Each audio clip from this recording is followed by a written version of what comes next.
예레미야서 49장 7절부터 22절까지의 말씀입니다.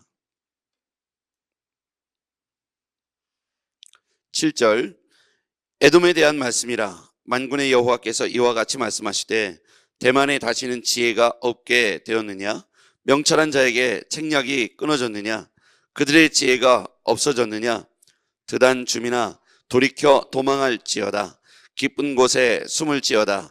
내가 에서의 재난을 그에게 닥치게 하여 그를 벌할 때가 이르게 하리로다. 포도를 거두는 자들이 내게 이르면 약간의 열매도 남기지 아니하겠고, 밤에 도둑이 오면 그 욕심이 차기 까기지 멸하느니라. 그러나 내가 에서의 옷을 벗겨 그 숨은 곳이 드러나게 하였나니 그가 그 몸을 숨길 수 없을 것이라. 그 자손과 형제의 이웃이 멸망하였은즉 그가 없어졌느니라. 내 고아들을 버려도 내가 그들을 살리리라. 내 과부들은 나를 의지할 것이니라. 여호와께서 이와 같이 말씀하시니라. 보라, 술잔을 마시는 습관이 없는 자도 반드시 마시겠거든. 내가 형벌을 온전히 면하겠느냐? 면하지 못하리니 너는 반드시 마시리라. 여호와의 말씀이니라. 내가 나를 두고 맹세하노니 보스라가 놀램과 치욕거리와 황폐함과 저주거리가 될 것이요 그 모든 성읍이 영원히 황폐하리라 하시니라. 내가 여호와께서부터 오는 소식을 들었노라.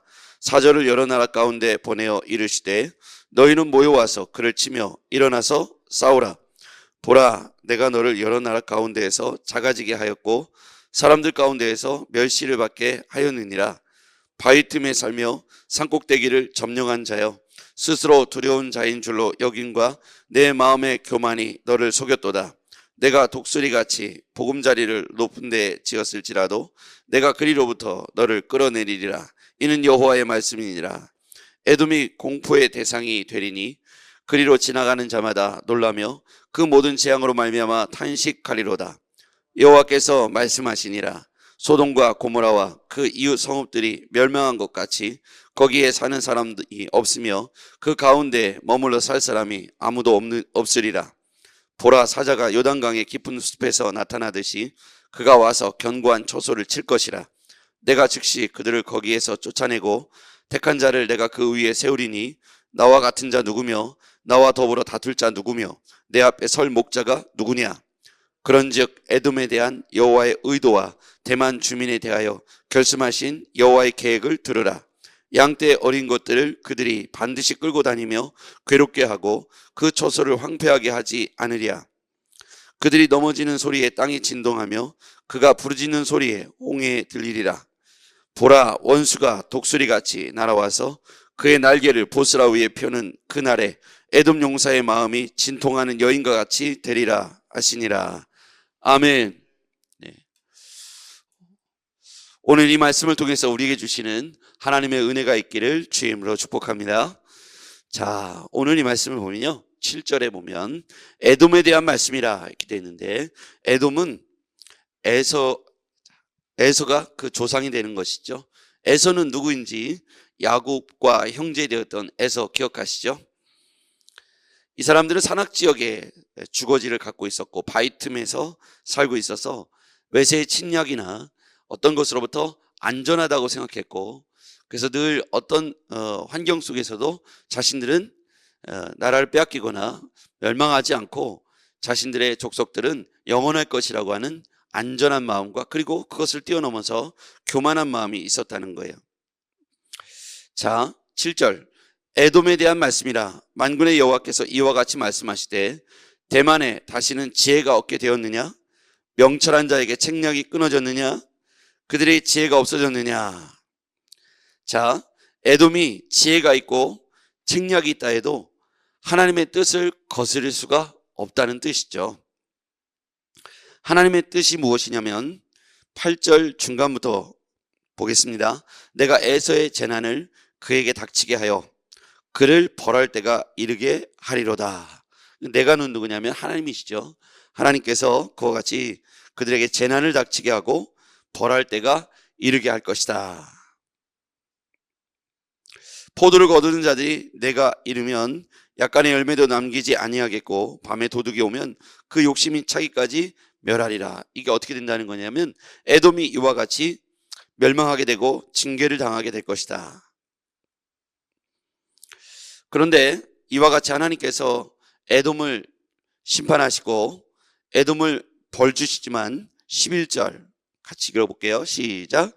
내 고아들을 버려도 내가 그들을 살리리라. 내 과부들은 나를 의지할 것이니라. 아멘.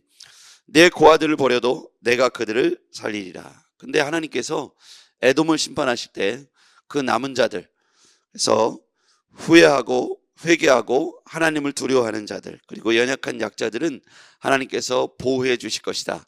심판 중에도 긍휼을 잊지 않을 것이다. 이렇게 말씀하는 것이죠. 고아와 과부들을, 하나님을 의지하는 고아와 과부들을 살려두실 것이다. 내가 그들을 살리리라. 하나님께서 그들을 온전히 심판하실 때 연약한 자들, 약한 자들, 하나님을 신뢰하고 두려워하는 자들을 하나님께서 살려두실 것이다. 이게 남아있는 희망이죠. 이와 같이 하나님은 심판 중에도 긍휼을 잊지 않으신다. 자, 여기에서 보면 인간의 지혜와 책략이 하나님의 뜻과 계획 앞에는 아무 소용이 없다는 거예요. 그런데 하나님의 뜻과 계획이 어떤 것이냐면 12절도 보겠습니다. 중간부터 내가 형벌을 온전히 면하겠느냐, 면하지 못하리니. 하나님의 계획과 뜻이죠. 15절 보라, 내가 너를 여러 나라 가운데에서 작아지게 하였고 사람들 가운데서 멸시를 받게 하였느니라. 이것도 하나님의 계획과 뜻이죠. 그러니까 인간이 지혜와 책략이 있다 한들 하나님의 계획 앞에서는 속수무책이죠. 하나님이 그와 같이 계획하시면 인간이 지혜와 책략이 있다 한들 벗어날 길이 없다는 것입니다. 인간의 생사와 복은 하나님께 달려있다는 것이죠. 우리가 그것을 인정하고 고백할 때 하나님 앞에서 우리가 어떠한 삶의 내용을 가지고 태도를 가지고 살아가야 될지가 금방 분별하게 되고 판단할 수 있는 것이죠. 우리가 하나님 앞에서 어떤 태도, 여기서 보면 이 에돔이라는 나라가 에돔이라는 족속들이 하나님 앞에서 이것이 문제가 되었다는 거예요. 16절 같이요. 시작. 바위 틈에 살며 산꼭대기를 점령한 자여, 스스로 두려운 자인 줄로 여김과 내 마음의 교만이 너를 속였도다. 내가 독수리같이 보금자리를 높은 데 지었을지라도 내가 그리로부터 너를 끌어내리리라. 이는 여호와의 말씀이니라. 바위 틈에 살며 산꼭대기를 점령한 자요. 이게 에돔입니다. 그러니까 이들이 주로 산악지역에 높은 데다가 거처를 마련했기 때문에 다른 외세의 침략이나 압력으로부터 자유로울 수 있었고, 그래서 그들이 그러한 생활이 오래되면서 스스로 두려운 자인 줄로 여김과 내 마음의 교만이 너를 속였도다. 아무리 철옹성과 같이 높은 데 삶의 자리를 만들어 놓고 스스로 안전하다, 그리고 우리는 강하다, 이렇게 교만한 마음이, 스스로 두려운 줄 알고 교만한 마음이 있을 때 독수리같이 보금자리를 높이 지었다 할지라도 내가, 여기서 나는 여호와이시죠. 하나님께서 너를 끌어내리리라. 그러니까 세우는 분도 하나님이시고 끌어내리는 분도 하나님이시다. 그러니까 에돔 족속에 대해서 하나님께서 그와 같은 계획을 갖고 계신다. 독수리 같은 보금자리, 그것은 교만한 마음을 의미하는 것이죠. 아무리 그들이 독수리같이 보금자리를 편다 할지라도 하나님 앞에서 그들의 교만이 오래가지 못한다는 거예요. 자, 그렇다면 그런 것들을 하나로 이렇게 압축해서 이렇게 설명하고 있습니다. 20절 같이요. 시작. 그런즉 에돔에 대한 여호와의 의도와 대만 주민에 대한 결심하신 하나님의 계획을 들으라. 여기 보면 에돔에 대한 여호와의 의도가 있죠. 자신의 교만을 스스로 인정하고 하나님 앞에서 자신을 높였던 모든 교만들, 거기에 보면 산악지역에 있었기 때문에 안전하다고 스스로 여겼던 교만이 있었던 거예요. 그런데 그 모든 교만들은 자신들의 의지와 노력이 아니라 하나님이 그들 가운데 그와 같은 평안과 안정을 주셨다는 거예요. 근데 그들은 스스로 자신들이 그와 같이 했다는 그런 교만과 오만이 있었다는 것이죠. 독수리같이 보금자리를 높여 지었다 할지라도 하나님께서 끌어내리겠다. 그리로부터 끌어내리겠다. 이것이 여호와의 의도가 있다는 거예요. 여호와의 의도와 대만 주민에 대한 결심하신 여호와의 계획을 들으라. 여러분 우리가 이 대만 하면 기억나는 사람이 혹시 있습니까? 욥기서에 나오는 대만 사람 엘리바스 기억하시죠? 이 대만이라고 하는데 이 스스로 지혜롭다고 생각하는 사람, 이 대만 사람 아닙니까? 그죠? 이 대만 그런데 아까 뭐라고 얘기했어요? 7절에 보면 대만에 다시는 지혜가 없게 되었느냐? 명철한 자에게 책략이 끊어졌겠느냐? 이렇게 되겠죠. 그러니까 스스로 지혜 있다. 근데 이 지혜도 하나님이 지켜주시지 않으면 이 지혜로 말미암아 하나님의 계획과 의도를 벗어날 수가 없다는 거예요. 우리가 좀 더 확장해 볼게요. 우리가 세상의 권력과 힘과 능력, 돈, 명예, 지혜를 갖고 있어도, 학벌을 갖고 있어도 하나님의 큰 의도와 하나님의 계획하심에서 벗어날 수가 없다는 거예요. 인간이 아무리 독수리같이 높은 데다가 요새처럼 삶의 주거지를 만들어 놓는다 할지라도 이제는 우리는 걱정 없어. 이게 에돔 사람들이죠. 그럼 에돔의 조상은 누굽니까? 에서잖아요. 에서와 야곱은 같은 이스라엘 민족이에요. 그렇죠? 그러면 하나님의 은혜 안에 있어야 되는 거예요. 하나님의 언약의 백성이 돼야 되는 거예요. 근데 이들이 하나님이라고 하는 울타리를 떠나서, 하나님의 은혜의 울타리를 떠나서 스스로 지혜 있다고 말하고 스스로 안전한 보금자리를 가졌다고 이것이 지혜라고 착각을 할 때 이게 교만이라는 거예요. 근데 이 교만은 하나님의 의도와 하나님의 계획 앞에 꺾여질 수밖에 없는 인간의 작은 지혜라는 것이죠. 우리가 아무리 명철하고 뛰어나다 해도 하나님의 미련함만 못하다고 그랬습니다. 우리가 아무리 강하다 해도 하나님의 연약함만 못하다 그랬습니다. 그러니까 우리는 깨달아야 할 게 뭐냐면 우리 스스로가 하나님 앞에 얼마나 부족하고 연약한 존재인지를 인정하는 거예요. 우리가 얼마나 연약하고 부족하고 미련한 존재인지를 인정하는 거예요. 그러면 하나님의 은혜를 자연스럽게 구하게 되지 않을까요? 우리가 얼마나 연약하고 나약하고 부족한 사람인지를 인정하면 우리의 태도가 겸손할 수밖에 없는 거예요. 근데 우리는 에돔 사람 마냥 높은 곳에 독수리같이 보금자리를 만들어 놓으면 대만 사람들 마냥 우리가 그렇게 지혜 있다고 착각을 하기 시작하면 하나님이 필요가 없는 거예요. 은혜가 필요 없고 그분 앞에 기도해야 될 필요성을 못 느끼는 겁니다. 나는 이미 안전하고 나는 이미 지혜가 있고 나는 이미 강하다고 스스로 자만하고 있기 때문에 더 이상 하나님께 은혜를 구하거나 무릎을 꿇지 않아도 된다는 거예요. 얼마나 큰 교만입니까? 교만은 패망의 선봉이 되는 것이죠. 그래서 그들에게 무기가 있고 그들에게 강한 군사가 있는 것이 스스로를 교만하게 했다면 그들은 결국 하나님의 심판 아래 놓일 수밖에 없다는 거예요. 어떤 민족도 어떤 사람들도 하나님의 이 의도와 계획을 비껴나간 사람이 없다는 것이죠. 우리는 독수리 요새같이 안전해라고 말하지만 하나님께서 그들 가운데 나는 너희들을 이렇게 하겠어라고 의도하고 계시다면 그것을 비껴나갈 수 있는 사람은 아무도 없다는 것이죠. 이 땅에 완전하고 절대적인 사람이 있습니까? 역사적으로 보면 그들의 위세가 당당하고 그들의 힘과 권력이 대단하고 아무리 큰 권력을 갖고 있어도 우리나라도 그렇고 세계사를 보면 그 위대하다고 힘 있다고 말하는 사람들의 말로가 비참했죠.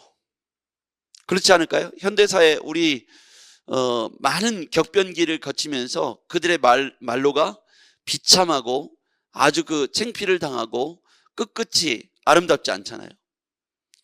역사는 우리같이 하나님 앞에 하나님 나라의 시민으로 사는 사람이나 에돔 족속이나 아니면 아무리 애굽이나 모압이나 아무리 바벨론일지라도 하나님의 역사 아래 있다는 거예요. 그래서 이 하나님의 의도와 계획을 비껴나갈 사람이 아무도 없다는 것이죠. 하나님 나라의 밖에, 하나님의 통치 밖에 있는 사람은 아무도 없다는 거예요. 그러면 우리는 빨리 우리의 삶의 태도를 결정해야 되는 거예요. 여러분 한번 생각해 보시자고요. 여러분의 자녀나 주변의 직원들이나 아니면 동료들이나 그들의 태도를 우리는 늘 중요하게 여기잖아요. 공손한지, 겸손한지, 아니면 다른 사람을 높여주는 어떤 그런 성실한 태도가 있는지, 존중하는 마음이 있는지, 스스로를 겸손하게 여기는지, 얼마나 교만한지 우리는 그 태도가 보이지 않아요? 스스로 자기를 높게 여기고 상대방을 낮게 보려고 하는 그런 어떤 교만한 태도가 있는 사람에게는 우리가 불편하잖아요. 뭘 주고 싶지도 않고 그에게 도와주고 싶지도 않잖아요. 우리가 하나님의 자녀로서 하나님을 인정하는 태도는 우리 스스로가 얼마나 연약하고 부족한 존재인지를 빨리 인정하는 거예요. 그러면 하나님께서 오늘 우리 가운데 긍휼을 베푸시고 은혜를 베푸시고 필요한 것들을 채워주실 줄 믿습니다.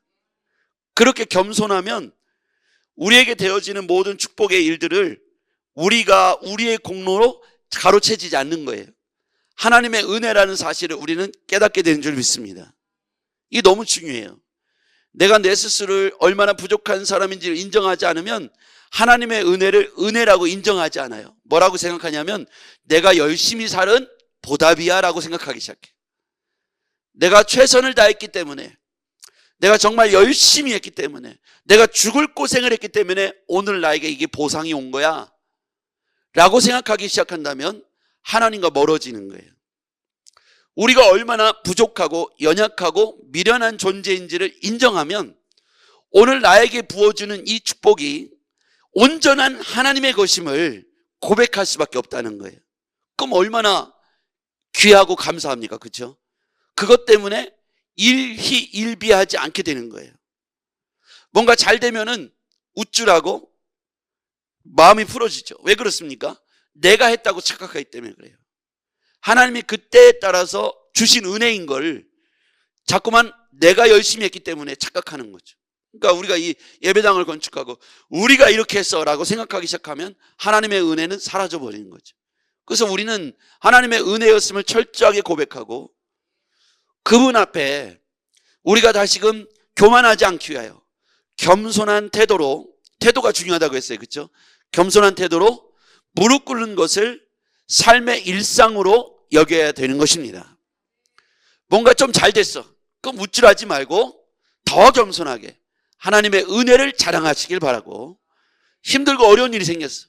낙심하지 말고 부족한 우리에게 하나님을 만날 수 있는 기회라고 여기고 더욱 하나님께 무릎 꿇으면 전능하신 하나님은 우리의 그 믿음의 태도를 보시고 우리에게 긍휼을 베푸시며 부족한 것을 채워주실 줄 믿습니다. 그래서 우리는 우리의 스탠스, 삶의 자세, 삶의 터전을 낮고 겸손하고 하나님의 은혜의 자리에 두어야 하겠습니다. 저나 여러분이나 오늘 하나님의 은혜가 오늘도 주어질 텐데요. 여러분, 오늘 주님께서 우리에게 말씀하신 것들을 잘 기억하십시오. 20절, 에돔에 대한 여호와의 의도와 대만 주민에 대하여 결심하신 여호와의 계획을 들으라. 이게 오늘 핵심 문장이에요. 여호와의 의도, 여호와의 계획을 들으라. 이게 키워드예요. 하나님의 의도와 계획 아래 우리의 삶이 디자인되고 있는 거예요. 우리가 하는 게 아닙니다. 그래서 뭔가 잘 됐다면 우리의 공로가 아니에요. 하나님의 의도와 계획이 있는 복이라는 것이고, 뭔가 고통이 왔어요, 고난이 왔어요, 그것은 우리의 죄의 결과이기도 하겠지만 의도와 계획이 있으신 거예요. 그러면 그 의도와 계획이 뭔지를 빨리 캐치하고 기도하기를 시작해야 되는 겁니다. 나의 교만이라면 회개를 시작하면 돼요. 그게 여호와의 의도니까요. 하나님과 멀어졌다면 빨리 하나님께 가까이 가면 돼요. 그게 여호와의 의도니까요. 왜 하나님이 우리에게 고통을 줬냐면 하나님과 가까워지라고 고통을 준 거예요. 근데 우리는 그게 무슨 의미인지를 모르고 도망가 버려요. 부모가 회초리를 들었어요. 집 나가라고 회초리를 때리는 게 아니잖아요. 잘못했다고 와서 와라 끌어안고 무릎을 꿇고 눈물을 흘리면 다 해결돼요. 근데 회초리를 들자마자 냅다 튀는 놈이 있어요. 걔는 집 나갔고 그날부터 고생이 시작되는 거예요. 여러분, 이게 태도예요, 태도. 우린 믿음의 태도를 하나님께 가까이 여호와의 의도를 빨리 이해해야 돼요. 하나님의 계획을 빨리 이해해야 돼요. 그래서 오늘 이 하나님의 의도와 계획을 온전하게 깨닫는 복된 하루가 되길 주의 이름으로 축복합니다. 기도하겠습니다. 전능하신 아버지, 오늘 우리가 하나님의 계획과 하나님의 의도를 분명히 알게 하여 주시옵소서. 우리가 하나님 앞에서 교만했던 지난 날을 회개합니다. 온전히 겸손케 하여 주시옵소서. 예수님의 이름으로 기도했습니다. 아멘.